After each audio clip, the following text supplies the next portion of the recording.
इसका major reason जो है उसको भी स्टडी करेंगे, राइट, और उसे भी हम देखेंगे, राइट। तो देखो, इसको स्टडी करने के लिए क्या तरीका है, एक बार एडवांस्ड कवरिंग को थोड़ा समझेंगे कैसे किस तरीके से होती हैं, राइट।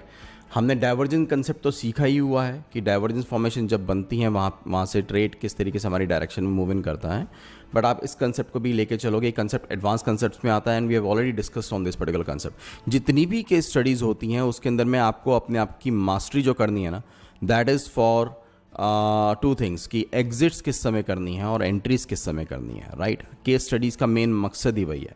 तो इस केस के अंदर में जैसे प्राइस ने डिप डाउन स्टार्ट किया यहाँ से, ठीक है, प्राइस डिप डाउन कर रहा है, क्लोजिंग बेसिस के ऊपर में अगर हम देखते हैं तो price started moving up, okay, right, where as the HTLBs were moving down on that time. और अगर हम समय हिस्टोग्राम को देखते हैं तो histogram was moving up in that particular case, मतलब कि कहीं ना कहीं कवरिंग्स आ रही थी। आपको प्राइस ऊपर मूव मिल रहा है but HTLBs are moving down.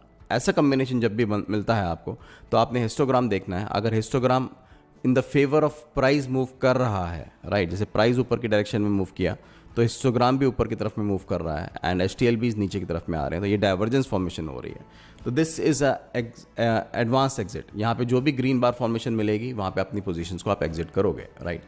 तो आपकी एग्जिट्स बनेंगी कहाँ पे, जो पहला ग्रीन बार फॉर्मेशन यहाँ पे होगा, राइट।